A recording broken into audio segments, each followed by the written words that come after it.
Good morning students, welcome again in the class of English grammar. आज हम हमारे tense का लास्ट पार्ट पढ़ने जा रहे हैं और वो पार्ट है पास्ट परफेक्ट कंटिन्यूस। हमने प्रीवियस के जितने भी वीडियोस देखे उसमें हमने प्रेजेंट कंप्लीट कर लिया। पास्ट के तीनों part, past indefinite, past continuous, past perfect, और उसको काफ़ी डिस्क्राइब वे में मैंने आपको समझा भी दिया था और होप्स हो कि आपने उसकी प्रैक्टिस भी घर पे की होगी। जो सेंटेंस, जो होमवर्क मैंने यहाँ से आपको डिलीवर किया था कि आपको 2 वर्ब्स के साथ टेंस लेने हैं और उनके अकॉर्डिंग टू स्ट्रक्चर उनके सेंटेंसेस भी डेवलप करने हैं। अब हम आज ले रहे हैं पास्ट परफेक्ट कंटिन्यूस टेंस। अब ये टेंस यूज़ कहाँ पे होता है? Words that start in past and continue in past and ends on a particular time given। ऐसा टेंस जो पास्ट से शुरू हो रहा है और पास्ट में ही ख़त्म भी हो रहा है, लेकिन जो जहाँ पे ख़त्म हो रहा है वहाँ पर उसका पर्टिकुलर टाइम दिया हुआ होता है। तो वो इस तरह के सेंटेंसेस जो भी होंगे वो पास्ट परफेक्ट कंटिन्यूस में आएंगे। हम यहाँ पे स्ट्रक्चर देखते हैं पॉजिटिव का। Subject plus had been plus verb की फर्स्ट फॉर्म NING।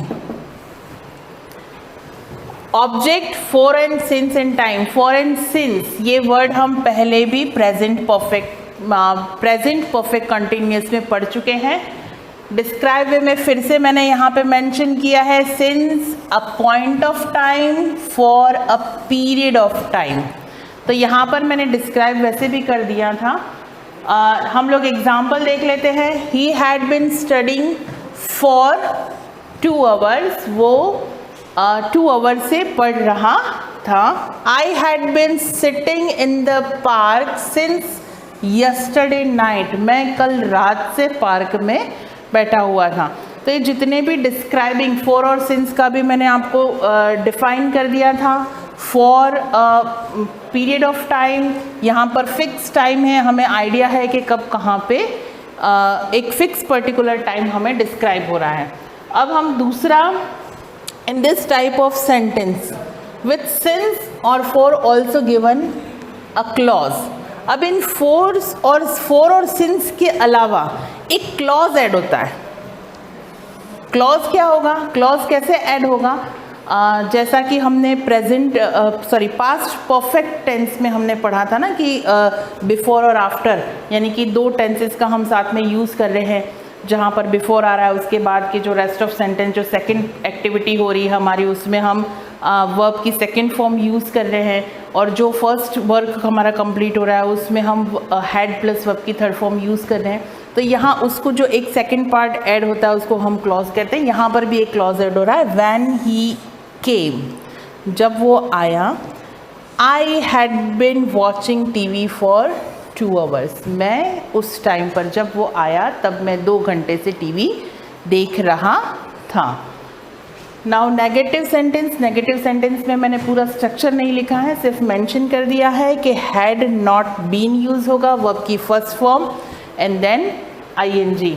एक एग्जाम्पल से इसको शो भी कर दिया है। It had not been raining today since morning. आज सुबह से बारिश नहीं हो रही थी। तो ये जितने भी, अब मुझे ज़्यादा डिफ़ाइन करने की ज़रूरत नहीं पड़ रही आप लोगों को, क्योंकि पहले भी मैं टेंस पूरा वे में समझा चुकी हूँ। Interrogative, had plus subject plus been plus verb की first form and ING। Had your brother been buying toys for 2 hours yesterday। क्या तुम्हारा भाई कल 2 घंटे तक टॉयज़ खरीद रहा था? तो ये यहाँ पर हमने पास्ट का जो पूरा स्ट्रक्चर था वो कंप्लीट किया। पास्ट की इम्पोर्टेंस में पहले वाले वीडियो में बता चुकी थी कि हमें जितने भी इंसिडेंटल चीज़ें डिस्क्राइब करनी होती है वहाँ पे पास्ट की इम्पोर्टेंस बढ़ जाती है। हम स्टोरी टेलिंग करते हैं, हम रिपोर्ट राइटिंग करते हैं, इन सब में हमें पास्ट की ज़रूरत पड़ती है। Now next, the last part of tense, future tense।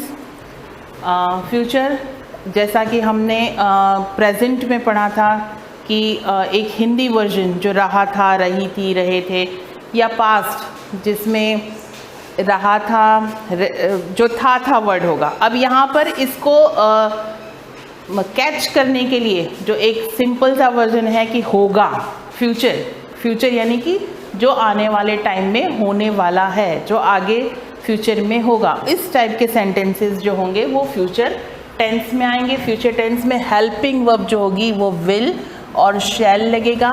शैल जैसा हम अब तक पढ़ चुके हैं, काफ़ी सारी बुक्स में आई और वी के साथ शैल का यूज़ होता है। रेस्ट ऑफ जो भी सब्जेक्ट्स होते हैं उनके साथ ही, शी, दे और यू का यूज़ होता है। अब फ्यूचर टेंस जो होगा वो यूज़ कहाँ पर होगा, उसके यूज़ कहाँ पर होंगे, तो यूज़ के लिए मैं बता देती हूँ। फ्यूचर इंसिडेंट्स, फ्यूचर की आप कोई कल्पना करते हैं, कोई फ्यूचर में कि कल मैं क्या करूँगा या मैं आने वाली मेरी क्या प्लानिंग है, उन इंसिडेंट्स के लिए हम फ्यूचर सेंटेंसेस को यूज़ करते हैं। इंटेंशन, उद्देश्य, हम उद्देश्य पहले से तय करते हैं कि कल मैं ऐसा करूँगा, मैं वहाँ जाऊँगा, तो against one planning. Likelihood and suggestions, हम किसी को सजेशंस देते हैं तब भी हम हमारे फ्यूचर के, अगर तुम ऐसा करोगे तो तुम्हारे साथ ये होगा, अगर तुम हार्ड वर्क करोगे तो तुम एग्ज़ाम में पास हो पाओगे। तो ये जितनी भी पॉसिबिलिटीज़ हैं ये फ्यूचर टेंस में आती हैं। हम फटाफट से इनके तीनों स्ट्रक्चर्स मैंने जो साथ में लिख रखे हैं अभी देख लेते हैं। Subject plus will shall plus verb की first form rest of sentence, subject plus will shall plus not plus verb की first form rest of sentence, and will shall plus subject plus verb की first form rest of sentence. यहाँ पे मैंने example से एक साथ ही define कर रखा है। I shall write a letter, I shall not write a letter, and shall I write a letter. ये पूरा टेंस मैंने एक छोटे से पार्ट में डिफाइन कर दिया आपको। वंस अगेन एक और एग्जाम्पल से मैं फिर से डिस्क्राइब कर देती हूँ। You will read a book, तुम पढ़ने वाले हो या पढ़ना होगा कोई बुक को। You will not read a book, तुम आगे जाके नहीं पढ़ोगे book. Will you read a book, क्या तुम पढ़ने वाले हो बुक। तो ये पूरा फ्यूचर सिंपल। और जब हम इंग्लिश ग्रामर यूज़ करते हैं तो मोस्ट ऑफ जो टेंस हमारे साथ चलते हैं वो होते हैं प्रेजेंट और प्रेजेंट, पास्ट और फ्यूचर। एक और टेंस है फ्यूचर कंटिन्यूस। फ्यूचर का यूज़ हम बहुत इमेजिनेशन के लिए या बहुत फ्यूचर प्लानिंग के लिए कुछ पर्टिकुलर पार्ट में करते हैं, बाकी रेस्ट ऑफ जब हम इंग्लिश में जब वर्क करते हैं तो प्रेजेंट और पास्ट टेंस का ही ज़्यादा यूज़ होता है। यहाँ पर एक लास्ट टेंस जो मैं आपको पढ़ा रही हूँ फ्यूचर कंटिन्यूस, उसकी भी एक हाईलाइटेड मैंने डाल रखी है कि फ्यूचर कंटिन्यूस यानी कि फ्यूचर में रहा होगा, क्या कर रहा होऊंगा, यानी कि कल मैं इस पर्टिकुलर टाइम पे क्या कर रहा होऊंगा या क्या कर रही होंगी, उसके लिए हम फ्यूचर के सेंटेंसेस डेवलप करते हैं। हालांकि इस टेंस की ज़्यादा यूज़ होती नहीं है, फिर भी हम स्ट्रक्चर देख लेते हैं। Subject plus will shall plus be plus verb की first form ING rest of sentence. I shall be learning my lesson, मैं मेरा लेसन कर रहा होऊंगा, कब, टाइम का मेंशन कुछ नहीं है। She will be writing a letter, वो लेटर लिख रही होगी, यानी फ्यूचर, शायद लिख रही होगी। कोई यहाँ पर एक फिक्स नहीं है कि उसके पास वर्क है या नहीं है, या फिक्स टाइम पीरियड नहीं है कि वो इसी टाइम पे कर रही होगी।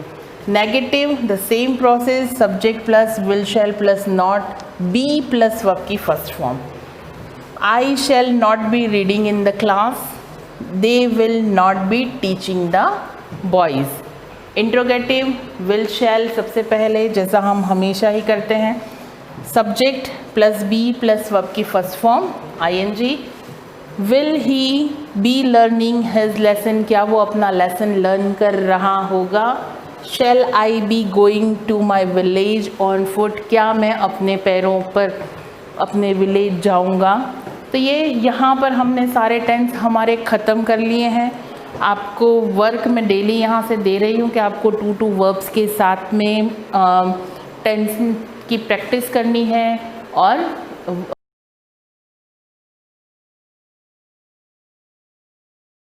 लास्ट टाइम हमने पढ़ा था नॉन टर्मिनेटिंग और टर्मिनेटिंग रेशनल नंबर के बारे में। तो नॉन टर्मिनेटिंग, और मैंने आपको दोनों एग्जाम्पल के थ्रू मैंने आपको डिस्कस किया था कि किस टाइप से नॉन टर्मिनेटिंग होते हैं और टर्मिनेटिंग रेशनल नंबर होते हैं। अब मैं आपको नॉन टर्मिनेटिंग के पार्ट्स बताऊंगी कि किस 2 टाइप के होते हैं ये। Look,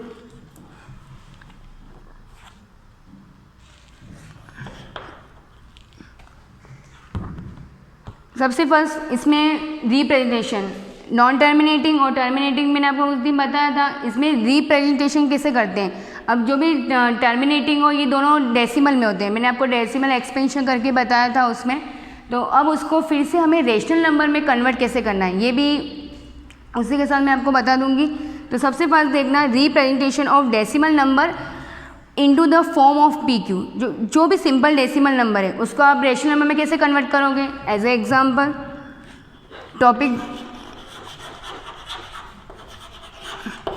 represent of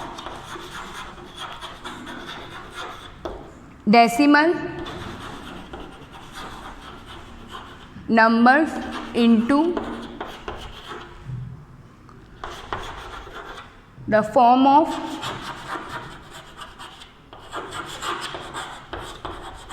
PQ। इसका मीन्स है कि डेसिमल नंबर को आप डायरेक्ट PQ की फॉर्म में कैसे रिप्रेजेंट करोगे। तो ये तो डायरेक्टली हो जाएगा। एज ए एग्जाम्पल 0.3, इसका पॉइंट रिमूव करोगे तो क्या हो जाएगा 3/10 और 3/10 क्या इज अ रेशनल नंबर। तो इस टाइप से जो भी सिंपल डेसिमल नंबर है उसको आप P/Q की फॉर्म में अगर आप एक्सपेंशन करते हो तो ये एक्सपेंशन कर रहे हो और उसको डेसिमल रिमूव करोगे तो ये रेशनल नंबर में कन्वर्ट हो जाएगा। और ये किस में होगा रेशनल, ये टर्मिनेटिंग में, क्योंकि टर्मिनेटिंग क्या होते हैं जो जिसका फाइनली आंसर आ जाता है तो वो 3 उसको आप डायरेक्ट पॉइंट रिमूव करके उसको रेशनल नंबर में कन्वर्ट कर सकते हैं। ऐसे ही second non terminating rational number को आप PQ की फॉर्म में कैसे कन्वर्ट करोगे ये देखेंगे।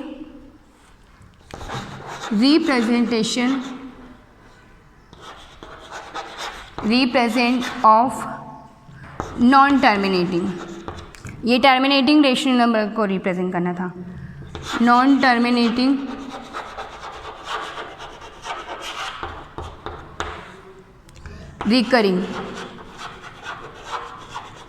Recurring means repeating. मैंने आपको लास्ट टाइम बताया था कि जो नॉन टर्मिनेटिंग में हमारी डिजिट डेसिमल के बाद रिपीट हो रही थी 1 2 3 1 2 3, तो इस टाइप से जो भी रिपीट हो रहे हैं नॉन टर्मिनेटिंग रेशनल नंबर में तो वो क्या हो जाएंगे रिकरिंग का मीन्स वही रिपीटिंग। आप इसको रिकरिंग भी बोल सकते हो और रिपीटिंग रेशनल नंबर भी बोल सकते हो।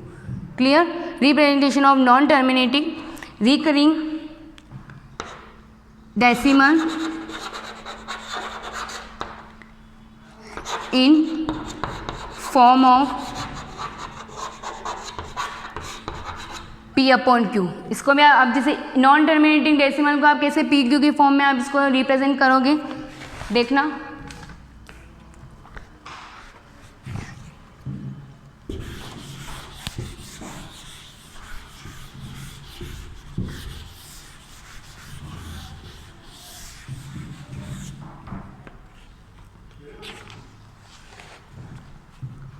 इसमें भी आपके 2 पार्ट्स हैं। इसमें भी आपको 2 पार्ट, इसमें भी नॉन टर्मिनेटिंग रिकरिंग है, इसमें भी आपके 2 टाइप से आपको डेसिमल को रेशनल नंबर में कन्वर्ट करना है। फर्स्ट ये देखना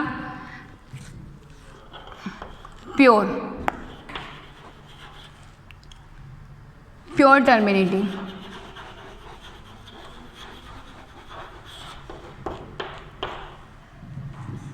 प्योर टर्मिनेटिंग डेसिमल्स।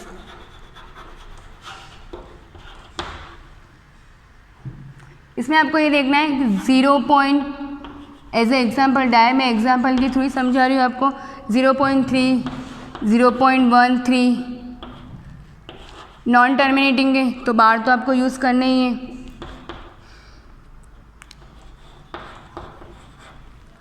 यस, इसमें आपको ये प्योर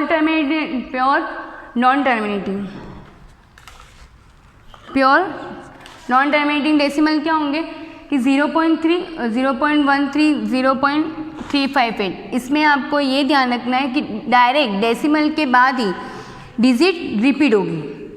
डेसिमल पॉइंट के बाद, डेसिमल के बाद डिजिट क्या होगी, रिपीट हो रही है। जैसे इसमें 3 हो रही है, इसका मीन्स 3 रिपीट है।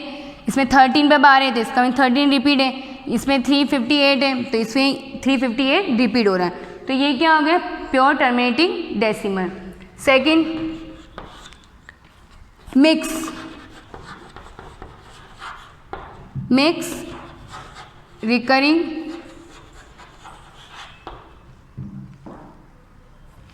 डेसिमल्स।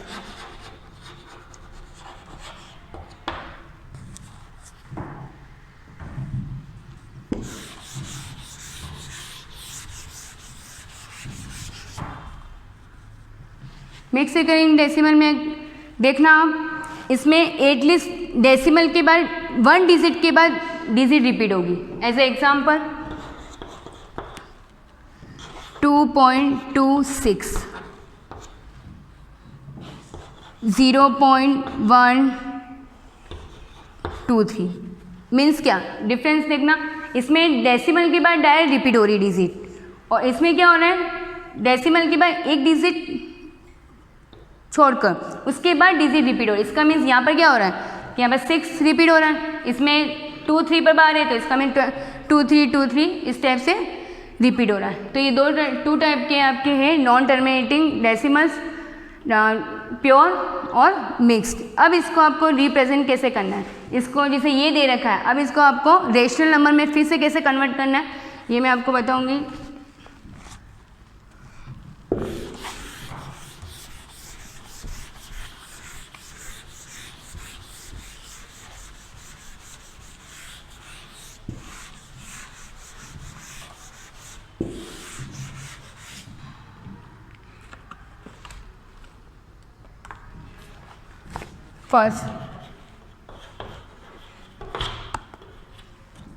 फर्स्ट हम प्योर जो टर्मिनेटिंग डेसिमल है उसको कैसे रेशनल नंबर में कन्वर्ट करना है वो देखेंगे।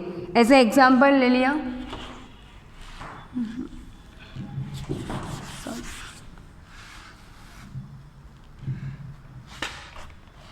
Zero 0.3333 we can write this 0.3। हम इसको ऐसे लिख सकते हैं 0.3 रिपीट हो रहा है ना तो 3 पर बाहर कर दिया हमने। अब इसको आपको रेशनल में कैसे कन्वर्ट करना है, सबसे फर्स्ट हम क्या लेंगे x इक्वल्स टू जो 0.3 इसको आपको x के इक्वल में रखना है तो 0.3 तो ये क्या हो जाए 0.3 तो ये आपके हो गई इक्वेशन नंबर फर्स्ट। सबसे फर्स्ट क्या कर लिया कि 0.3 जो भी नॉन टर्मिनेटिंग आपकी डेसिमल है उसको x के इक्वल में रख देना है, ये इक्वेशन फर्स्ट। अब आपको इसमें क्या करना है मल्टीप्लाई बाय 10, इसमें आपको 10 से मल्टीप्लाई करना है तो 10 इस इक्वेशन को 10 से मल्टीप्लाई करना है, लिखना है मल्टीप्लाई बाय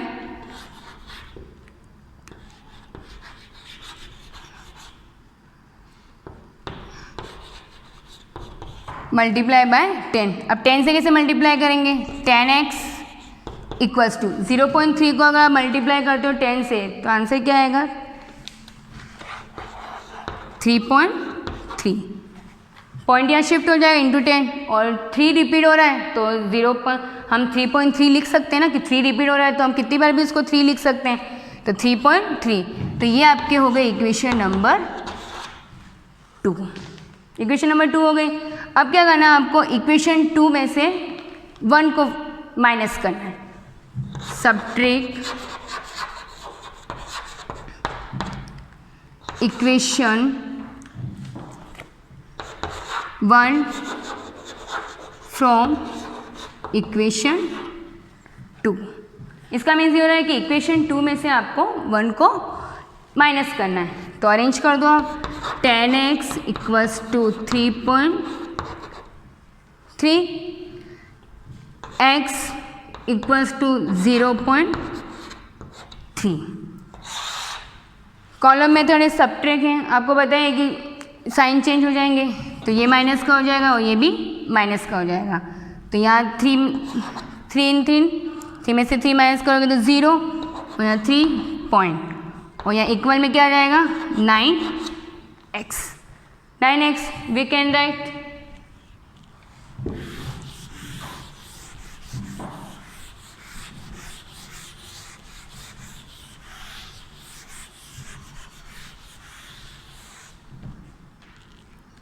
9x, अब इसको आपको सॉल्व करना है। 9x इक्वल्स टू 3.0, 3.0 तो हम 3.0 तो हम 3 लिख सकते हैं इसको। तो x equals two by T भी करेंगे 3/9 और 3/9 क्या हो जाएगा 1/3। तो इसका मीन्स 1/3 की जो वैल्यू है डेसिमल एक्सपेंशन क्या था 0.33। तो इस टाइप से ये आपके रेशनल नंबर x की वैल्यू क्या आ गई 1/3 और 1/3 क्या इज़ अ रेशनल नंबर और ये क्या है p/q की फॉर्म में चेंज हो गया। और ये कौन से नॉन टर्मिनेटिंग नंबर थे, नॉन टर्मिनेटिंग में भी प्योर टर्मिनेटिंग डेसिमल। अब नेक्स्ट देखना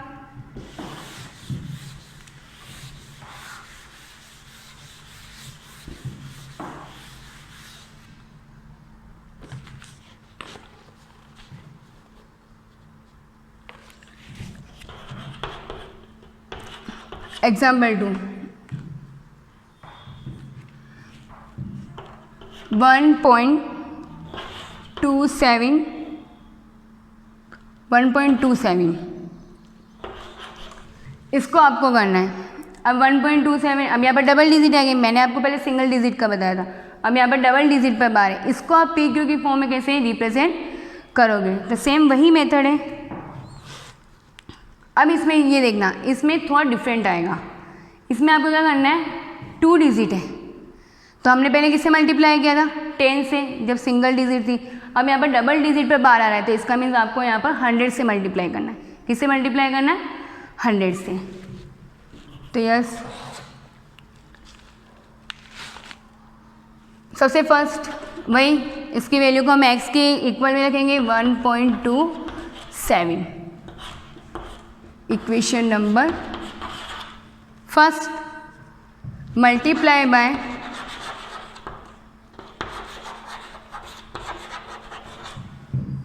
मल्टीप्लाई बाय 100 किसे है 2 डिजिट पर बार है, तो इसलिए 100 से मल्टीप्लाई करेंगे। अब 100 से मल्टीप्लाई करेंगे तो क्या हो जाएगा 100x इक्वल्स टू, यहाँ पे क्या आंसर आ जाएगा 127।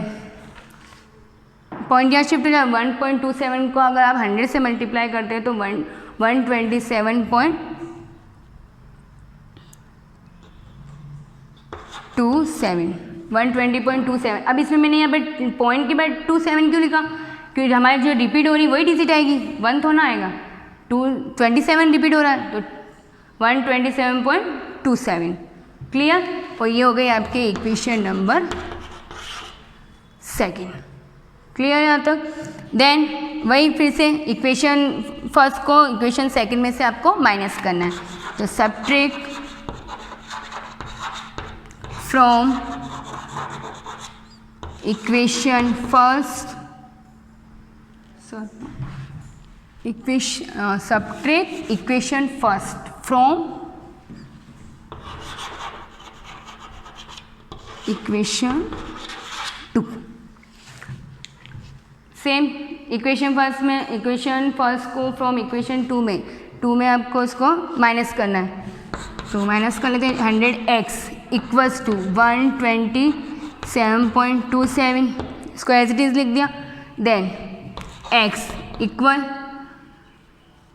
1.27, अब इसको वही माइनस करना है, यहाँ माइनस हो जाएगा, यहाँ पर भी माइनस ही होगा, तो ये हो जाएगा 0.126 और यहाँ हो जाएंगे आपके 99x।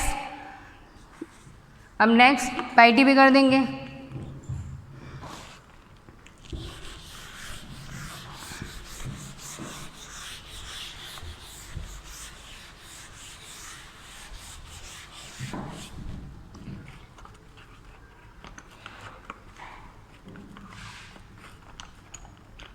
x इक्वल्स टू 126.00 था ना, तो 126 हो गया, तो x इक्वल्स टू 126.99 और डायरेक्ट आप 9 के टेबल से आप काटो तो x की वैल्यू आ जाएगी 14.4 14/11। तो ये क्या आ गया, रेशनल नंबर, ये आ गया P/Q की फॉर्म में।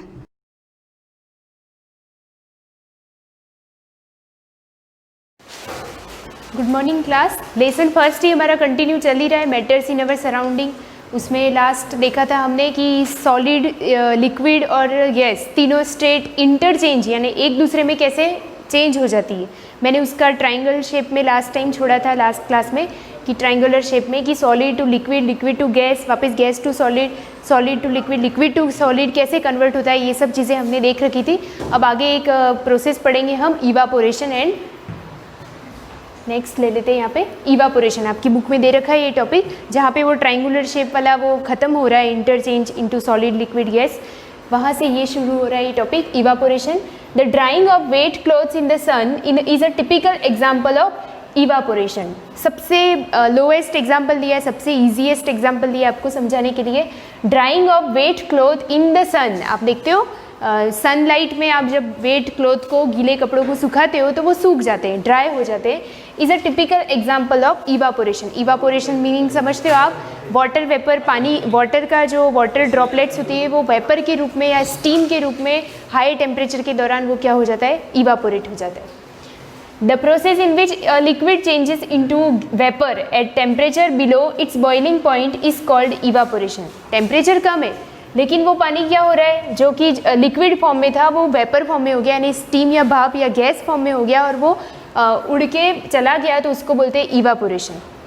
During evaporation the liquid absorb heat from the surrounding और from any other body in contact with it. For example, during the drying of clothes in the sun the water in the cloth absorb heat energy of the sunlight. During evaporation the liquid absorb heat from the surrounding or from any other body in contact with it. मतलब ये कि evaporation के दौरान क्या होता है, liquid absorb heat, heat जो होती है वो हीट जो होती है वो पानी को एब्जॉर्ब कर लेती है। जैसे जैसे टेम्परेचर आप देखते हो गर्मी के सीज़न में कपड़े जल्दी सूख जाते हैं, रेनी सीजन और ठंड के दिनों में धीरे धीरे सूखते हैं। हीट फ्रॉम द सराउंडिंग और from any other body in contact with it. For example, during the drying of clothes in the sun the water in the clothes absorb heat energy. The water in the clothes absorb heat energy. जो water amount clothes के अंदर था, water का amount clothes यानी कपड़ों के अंदर था, उसने हीट एनर्जी को एब्जॉर्ब किया। हीट एनर्जी जो सनलाइट से आ रही है, सनलाइट से आने वाली हीट एनर्जी को उसके अंदर, जो कपड़ों के अंदर जो वाटर था, उस वाटर ने उसको हीट एनर्जी को एब्जॉर्ब कर लिया। Absorb heat energy of the sunlight. Sunlight की हीट एनर्जी को क्लोथ के वाटर ने एब्जॉर्ब कर लिया, तो वो पानी क्या हो जाएगा, इवापोरेट।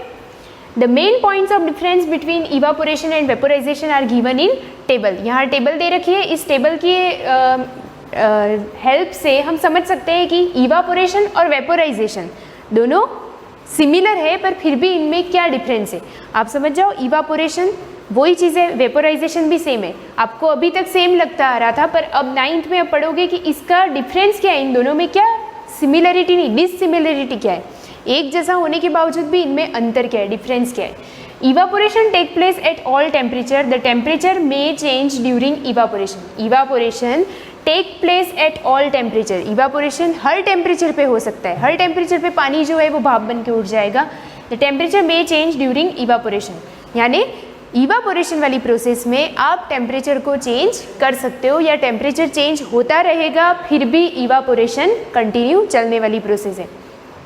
बट वेपोराइजेशन और बॉइलिंग ये क्या प्रोसेस है, vaporisation take place only at a fix temperature. Vaporisation जो प्रोसेस है वो हमेशा फिक्स टेम्परेचर को लेती है, called the boiling point of the liquid. जिसपे लिक्विड बॉईल होना शुरू कर देता है वो उसका बॉइलिंग पॉइंट कहलाता है। एक पानी भी, पानी का, दूध का, सबका बॉइलिंग पॉइंट अलग अलग होता है कि इतने टेम्परेचर पे वो बॉईल होना शुरू कर देता है, कोई लेट करता है, कोई धीरे करता है। Vaporization take place only at a fixed temperature called the boiling point of the liquid. The temperature during vaporization does not change. यहाँ पे क्या था, may change during evaporation. ये मेन लाइन अगर आपको शॉर्ट, बहुत इन शॉर्ट दिमाग में याद रखना है तो आप ये याद रखो, द टेम्परेचर में चेंज ड्यूरिंग इवापोरेशन। इवापोरेशन में टेम्परेचर चेंज होता रहता है, but the temperature during vaporisation does not change. Second, evaporation is a slow and silent process. Slow यानी धीरे धीरे चलती है, साइलेंटली चलती है। Silently in the sense slowly होता है, ऐसा नहीं कि जैसे ही टेम्परेचर मिल गया फटाफट से पानी भाप बन के उड़ जाएगा, ऐसा नहीं होगा इवापोरेशन में। Vaporisation is a fast and violent process, यानी बहुत रैपिडली फास्ट, बहुत ही स्पीड से होने वाली प्रोसेस होती है vaporisation. Evaporation take place only at the surface of the liquid. Evaporation किसी भी लिक्विड की सरफेस से होने लगता है। बट द वेपोराइजेशन और boiling take place over the entire mass of the liquid. लेकिन ये जो वेपोराइजेशन और बॉइलिंग होता है ये हमेशा entire mass of the liquid यानी पूरे लिक्विड के मास को एंटायर यानी घेरता है, पूरे लिक्विड में से होता है। अपर इवापोरेशन अपर सरफेस से होगा, entire mass of the liquid. आप मेन लाइन याद रखो, evaporation take place only the surface of the liquid, ऊपर से होगा सरफेस से, entire mass of the liquid पूरे एंटायर होगा। The rate of evaporation depends upon the surface area of the liquid, wind speed, humidity and temperature. The rate of evaporation की rate जो होती है, रेट किसको बोलते हैं? रेट यानी दर, यानी कितना फास्ट हो रहा है और कितना अमाउंट में हो रहा है उसको बोलते हैं rate. Rate of evaporation depends upon the surface area of the liquid. ये डिपेंड करता है इवापोरेशन किस चीज़ का कितना होगा, ये डिपेंड करता है कि आपने किसी लिक्विड चीज़ को कितना फैला के रखा है। अगर आप उसको सरफेस ज़्यादा होगा उसका तो वो अपर सरफेस पे ही होता है इवापोरेशन, तो वो जल्दी पानी एब्जॉर्ब कर लेगा, हीट जल्दी पानी को एब्जॉर्ब कर लेगी, वो जल्दी इवापोरेट हो जाएगा। तो फर्स्ट मैंने लिया सरफेस एरिया, जितना ज़्यादा सरफेस एरिया होगा इवापोरेशन की रेट इंक्रीज होगी। सेकेंड चीज़ है ऑफ द लिक्विड, उसका surface of the liquid. Second है विंड स्पीड, यानी कि जो एयर चल रही है, जहाँ एयर जब ब्लो करती है तो उसको विंड बोलते हैं। तो विंड की स्पीड कितनी है? अब आप देखते हो कोई वेट क्लॉथ को आप सुखाते हो बाहर, तो अगर हो सकता है उस पर सनलाइट ना भी गिरे तो तब भी वो कपड़े सूख जाते हैं, तो वो किसकी वजह से? Wind speed. अगर ज़्यादा हवा में आप कपड़े को सुखाते हो तो वो जल्दी सूख जाता है। तो इवापोरेशन की रेट डायरेक्टली किस पे डिपेंड होती है? Surface area of liquid, second wind speed, third है ह्यूमिडिटी एंड टेम्परेचर। ह्यूमिडिटी यानी water amount present in air, और टेम्परेचर, अगर टेम्परेचर एनवायरनमेंट का ज़्यादा हो तो चीज़ें जल्दी सूख जाती है या चीज़ों का पानी जो होता है वो जल्दी भाप बन के उड़ जाता है, इवापोरेट हो जाता है। यहीं पे फोर्थ पॉइंट इसका लेंगे, किसका है ये? वेपोराइजेशन का। ये इवापोरेशन का है। वेपोराइजेशन का जो है वो किस पे डिपेंड है? The rate of boiling does not depend upon the surface area, wind speed, humidity, temperature etcetera. Does not depend, ये कि ये लाइन यहाँ पे आ रही है, आपको लर्न करने की ज़रूरत नहीं है। इवापोरेशन में ये चीज़ें होती है, डज नॉट यहाँ पर नहीं होती है। बस आपको ये याद रखना है कि वेपोराइजेशन जो प्रोसेस होती है वो सरफेस लिक्विड के सरफेस एरिया पे, विंड स्पीड पे और ह्यूमिडिटी पे और टेम्परेचर पे डिपेंड नहीं होती है। अब इसके आगे का नेक्स्ट ले लेंगे।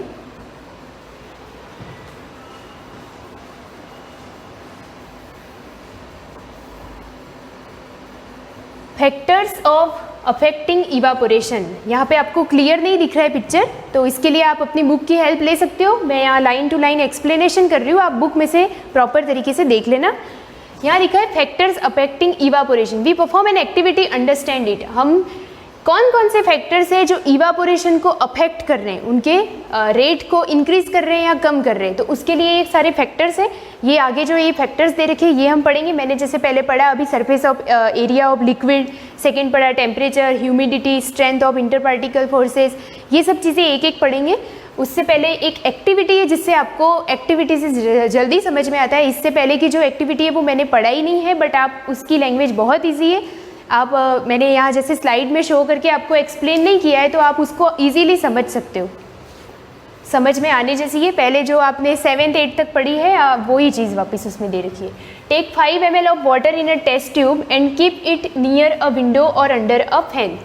सबसे पहले क्या करना है, यहाँ पे बोल रखा है इसने कि 5 ml वाटर लो एक टेस्ट ट्यूब में and keep it near a window और अंडर अ फैन, एक फैन के नीचे या फिर विंडो के बाहर उसको रख दो।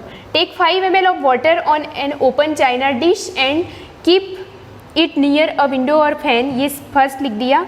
दूसरे में इसने बोला कि आप उसी 5 ml वाटर को एक ओपन चाइना डिश में रखो, चाइना डिश और यहाँ पे क्या है टेस्ट ट्यूब। दोनों में फ़र्क क्या हो गया? टेस्ट ट्यूब का सरफेस एरिया जो होगा ऊपर वाला वो कम होगा, टेस्ट ट्यूब इतनी सी होती है, उसका सरफेस एरिया कम होगा as compare to china dish. China dish जो होगी वो डिश की तरह होगी, जो ओपन होगी, खुली हुई होगी, जिसमें सरफेस एरिया लिक्विड का ज़्यादा होगा। फर्स्ट स्टेप में क्या लिया?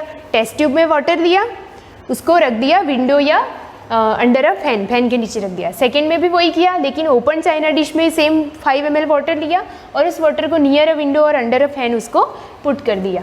Take 5 ml of water in an open china dish and keep it inside cupboard and और शेल्फ इन योर क्लास।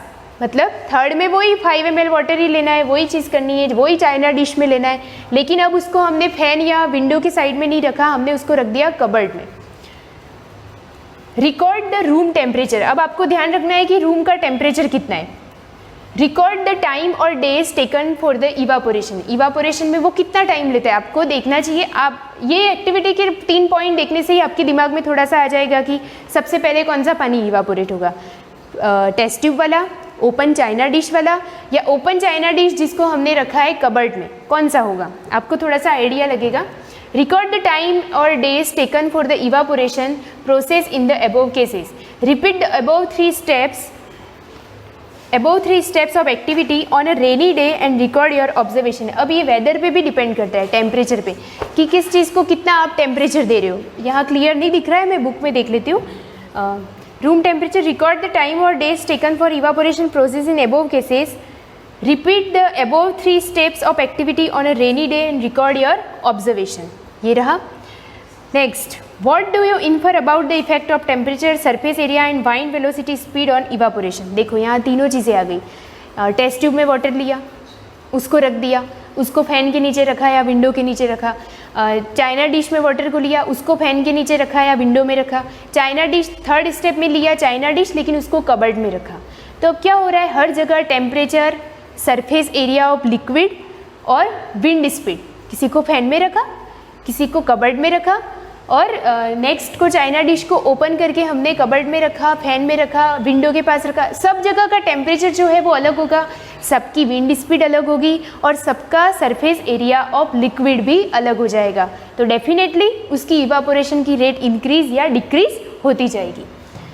अब इसका ऑब्जर्वेशन पढ़ते हैं जिससे आपको एकदम से क्लियर हो जाएगा। As the surface area of test tube, बताया मैंने, as the surface area of test tube is less, hence less water will evaporate from test tube. तो टेस्ट ट्यूब का इतना सा होता है सरफेस एरिया, तो उसके अंदर का जो पानी था वो सरफेस, क्योंकि इवापोरेशन क्या होता है, अपर सरफेस पे होता है, तो उसका कम से कम पानी उड़ेगा, क्योंकि उसके अंदर ज़्यादा विंड स्पीड से हवा भी नहीं आई, ज़्यादा टेम्परेचर भी उसके अंदर नहीं आ पाया, और उसका सरफेस एरिया कम था, जिसकी वजह से उसका इवापोरेशन जो होगा वो लेस होगा एज कंपेयर टू, इनसे कंपेयर में कम होगा। Less water will evaporate from test tube, so it will take a long time for evaporation. तो आप देखोगे तो जब आप किसी टेस्ट ट्यूब में पानी को छोड़ के 2 दिन या 1 दिन रख देते हो तो उसका बहुत ही कम पानी गायब होगा। गायब का मतलब है इवापोरेट होगा। नेक्स्ट लेते हैं second, the surface area of 5 ml of water taken into China dishes in same but one China dish is kept near window और अंडर अ फैन। या तो एक चाइना डिश को मैंने कहा कि फैन के नीचे रखो, विंडो के पास रखो, while the other one is kept in side a cupboard. दूसरी चाइना डिश को हमने कबर्ड में रखा। आप अपना दिमाग लगाओ कि किसमें ज़्यादा विंड स्पीड और किसमें ज़्यादा टेम्परेचर गया होगा। ऑब्वियसली कबर्ड में जिसको रखा है उसको विंड स्पीड टेम्परेचर कम ही मिला होगा एज कंपेयर विंडो वाले चाइना डिश में। तो चाइना डिश जो बाहर रखी है उसका वाटर आगे देख लेते हैं। मैं एक्स्ट्रा बोल दूँ उससे पहले आप यहीं पे समझ लो। China dish is kept near window और under a fan while the other one is kept inside a cupboard.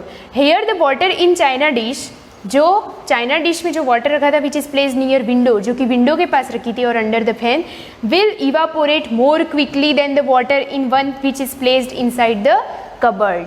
जो कबर्ड में रखी थी उसके कंपैरिजन में जो चाइना डिश ओपन विंडो या फैन के नीचे रखी थी वहाँ पर इवापोरेशन की रेट ज़्यादा होगी। कबर्ड में रखने वाला पानी ज़्यादा इवापोरेट नहीं होगा। तो ये चीज़ हो गई। अब थर्ड आप देख लेते हैं, फिर मैं कंक्लूजन पढ़ा देती हूँ आपको। In rainy day the humidity is high so evaporation will take longer time.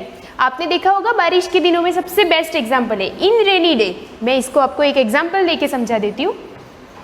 बारिश के दिनों में रेनी डे में the humidity is high, air में वाटर अमाउंट होता है, ह्यूमिडिटी होती है, जिसकी वजह से आपके कपड़े सारी चीज़ें गीली जो होती है वो जल्दी सूख नहीं पाती है। So high though the evaporation will take longer time, इसलिए इवापोरेशन जो होगा वो ज़्यादा टाइम लेगा।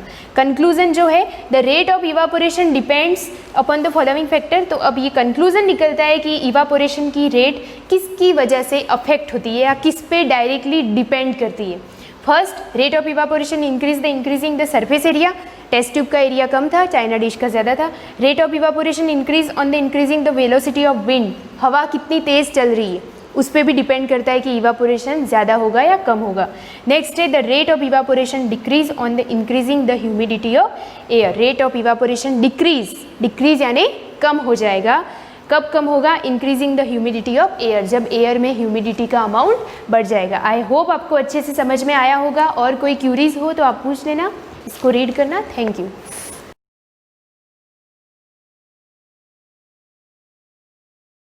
स्टूडेंट्स, हमारा लेसन चला था डेमोक्रेसी। मैंने इसमें आपको डेमोक्रेसी की डेफिनेशन बताई।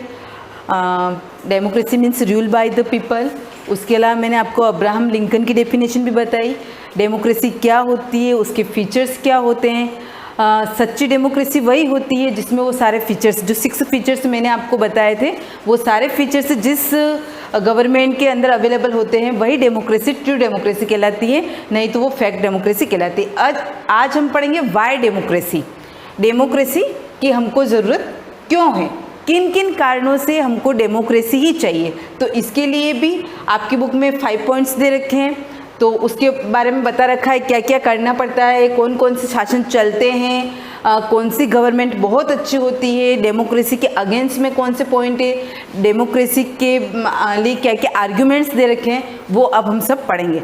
आप लोग अपनी नोटबुक में डेमोक्रेसी की डेफिनेशन, उसके फीचर्स, उन सब के नोट्स बना देना। अब जो हम पढ़ रहे हैं वाई डेमोक्रेसी, इसमें भी जो पॉइंट मैं बता रही हूँ उसमें जो मेन लाइन्स आती है उसको आप नोट्स के रूप में बना देना, और यही क्वेश्चंस आपके पीछे आएंगे ताकि जल्दी से वो सोल्व कर पाएंगे अपन। ठीक है, फर्स्ट पॉइंट दे रखा है why do we need democracy. उसमें फर्स्ट दिया है why do we need a rule over us. इसका मीनिंग क्या हुआ, हम लोगों को अपने ऊपर किसी भी शासन की ज़रूरत क्यों होती है। सिंपल सी बात है, मैंने तुम लोग को बार बार, मैं इसको बिना पढ़े एक बार सिंपली समझा रही हूँ। मैंने तुम लोग को क्लास में पहले भी अपने ये आया हुआ है, तो मैंने इसका एग्जांपल दिया।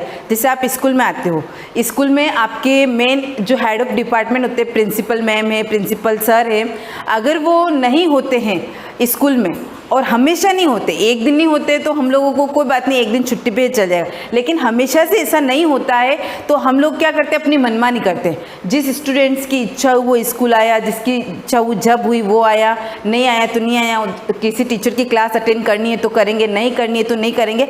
सब कुछ हमारी इच्छा के ऊपर डिपेंड हो जाता है। कब डिपेंड होता है? जब हमारे ऊपर कोई भी शासन करने वाला या कोई भी नीति नियम बनाने वाला नहीं होता है। सेम पोजीशन यहाँ पर हम किसकी देखेंगे, गवर्नमेंट की देखेंगे। अगर हमारी सरकार में भी ऐसा हो जाए, जैसे कुछ समय के लिए हमारे जो प्राइम मिनिस्टर है वो काम करने छोड़ दे और उनकी पोस्ट पर कोई भी काम नहीं करे, कोई भी काम नहीं करे, तो हमारे देश में जो शासन व्यवस्था चल रही है वो किस में चेंज हो जाएगी, अनार्की। अनार्की का मीन्स होता है अराजकता फैल जाएगी। सब लोग अपनी इच्छा से अपने अनुसार काम करने लग जाएंगे, क्योंकि उनको कोई रोकने वाला नहीं होगा, कोई डांटने वाला नहीं होगा, कोई भी उनको किसी भी प्रकार का कोई कंट्रोल करने वाला नहीं होगा। यहाँ पर एक बहुत अच्छा आपकी फैमिली का ही एग्जाम्पल दे रखा है, बहुत ईजी है, जिससे आपको और समझ में आ जाएगा। Some people say that there is no need of government or rule, society will move itself and the rule is a kind of evil। अब कुछ लोग ऐसे कहते हैं कि हमको तो किसी प्रकार के शासन की कोई ज़रूरत नहीं। मैं आपको एक सिंपल सी बात बताती हूँ।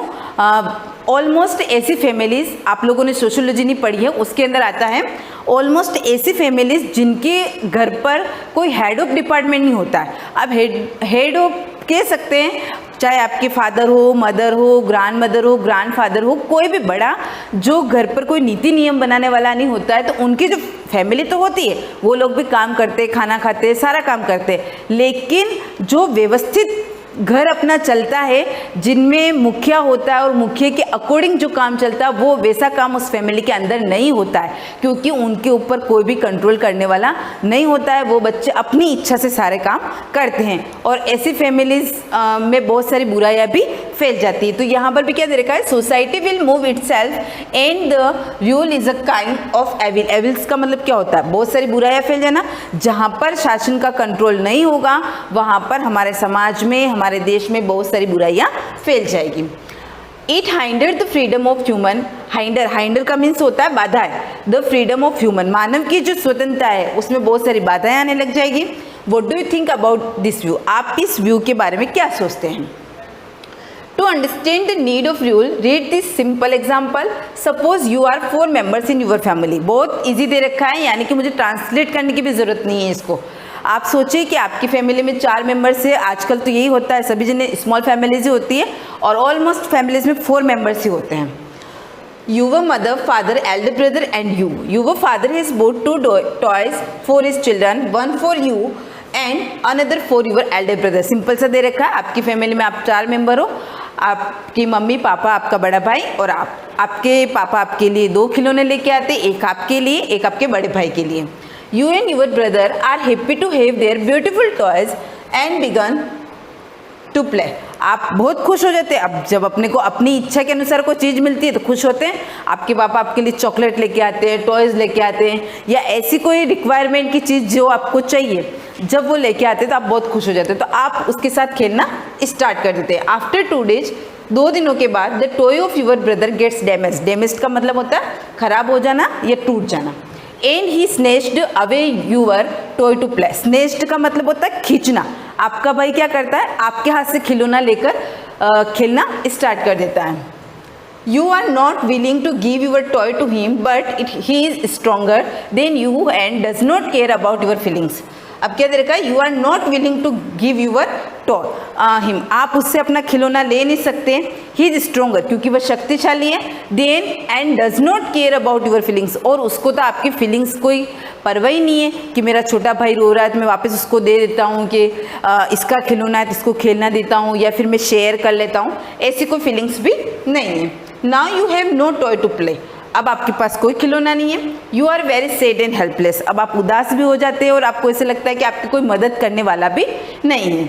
You have no potential to bring back your favourite things. अब और आपके पास कोई आपकी फेवरेट थिंग्स भी नहीं है। What will you do now. अब ऐसी स्थिति में आप क्या करेंगे जब आपके पास प्रॉब्लम तो है लेकिन सॉल्यूशन करने वाला कोई नहीं, तो आप किसके पास जाएंगे? You will complain your father and he will solve your problem. अब हम किसके पास जाएंगे? वो किसके पास जाता है? अपने पापा के पास कंप्लेन लेके जाता है, इस फीलिंग के साथ कि वो उनकी प्रॉब्लम को सोल्व कर देंगे। वो अपने पापा के पास ही ये कंप्लेन लेके क्यों जाता है? क्योंकि यहाँ पर फैमिली का हेड कौन है? भी पापा है, तो यहाँ पर फैमिली के हेड कौन हुए? फादर। तो वो अपनी कंप्लेन किसके पास लेके जाता है? या तो फादर के पास या फिर मदर के पास। तो यहाँ पर वो अपनी कंप्लेन फादर के पास लेके जाता है, तो उसके पापा उसकी बात को सुनेंगे, समझेंगे और उसकी प्रॉब्लम को सोल्व करेंगे।